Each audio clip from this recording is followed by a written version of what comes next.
Mailchimp versus Sendgrid, which is the better email marketing tool? Hey guys, today I'm going to be doing a quick comparison between Mailchimp and Sendgrid and which is the better email marketing tool for your needs. So let's get into it. First off, let's compare both of the pricing on these. Now, starting off with Mailchimp.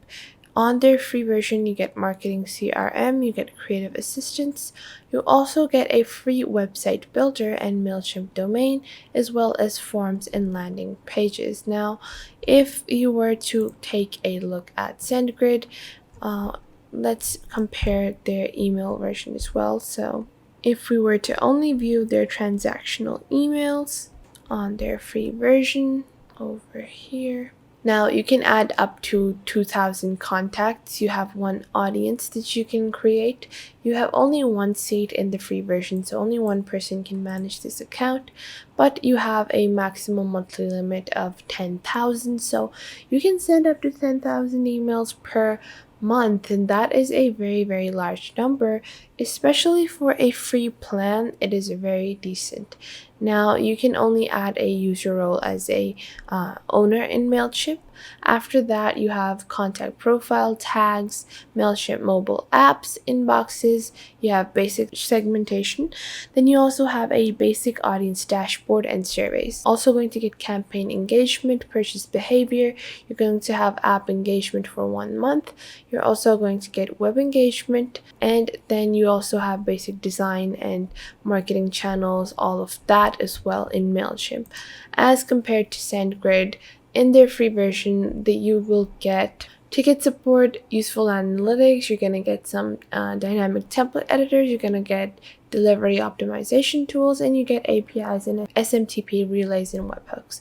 And you can send 100 emails per day forever, and that stacks up to around 700 emails per week, and it's around 3,000 emails per month, so it's still less than Mailchimp. And for the features it provides, Mailchimp is doing a lot more on their free version. Secondly, the Essentials version starts at $10, while Sendgrid has their Essentials starting at $15.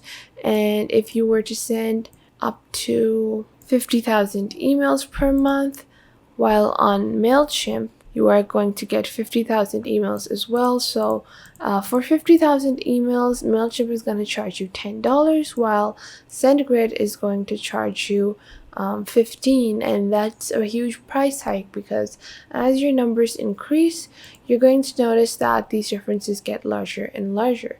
Now you can create 3 different kinds of audiences. You can have owner and administrator user roles. You can get everything that is included in the free version, and you will also get Mailchimp. You will also get like email marketing that is not branded, so your users won't be able to see the Mailchimp branding on your emails.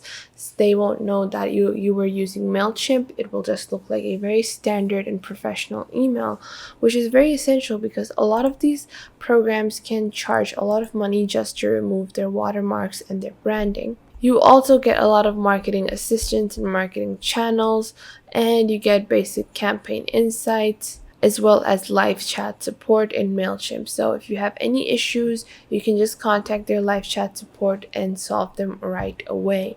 Now, in any situation, if you're even opting for the premium version of Mailchimp and you're going for a premier version or the Pro 100K version of Sendgrid, I would suggest that you opt for Mailchimp in all of those situations, because Mailchimp is trustable, it's easy to use, it's something that you can get started on right now in this moment. You can just create your account simply by clicking on sign in.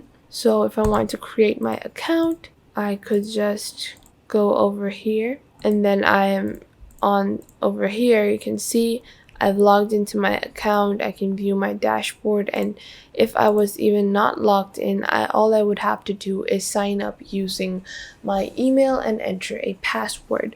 While on the other hand, Sendgrid is most likely going to give you a red flag. What Sendgrid will do is, once you try to sign up for their free version, they're going to label you as a high risk, and that's very disappointing because if you're a small business, you're not going to have a very high-end website. You're not going to be using special domain names. You're going to have a free domain name or free web hosting, and your website is not going to be the most prettiest or the most high-end, and that will most certainly lead you to be labeled as high risk by Sendgrid. And this is something that you have to keep in mind when you're a small business, that Sendgrid might not even let you create an account on their website. They're going to label you as a high risk, and then you're going to have to answer more questions and contact their support to actually get your account approved, which is a pretty disappointing move by Sendgrid. Now, not only this, if I was to go on Trustpilot, now Trustpilot is a very nice website to see if a application is worth it or not, and if they're providing adequate features, then you can just go on to Trustpilot, and I am going to search both of these websites. So first off, let's take a look at what people have to say about Mailchimp over here.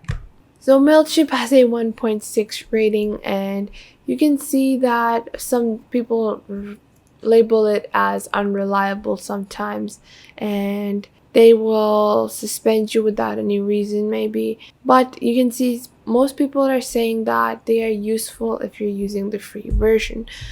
And that's basically the general insight about Mailchimp. But even though Mailchimp might seem bad, you know what's even worse? Sendgrid. Now, if you take a look at Sendgrid, Trustpilot, you can see they are also labeled as very bad. And the largest issue I have with Sendgrid is that they are scammy.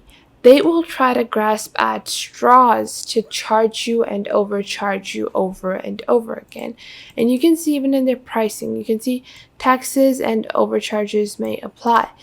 And that's something that is very irritating, because if you're paying a flat fee for a service, you're going to assume that, okay, maybe even if I do have to do taxes over this, that's it.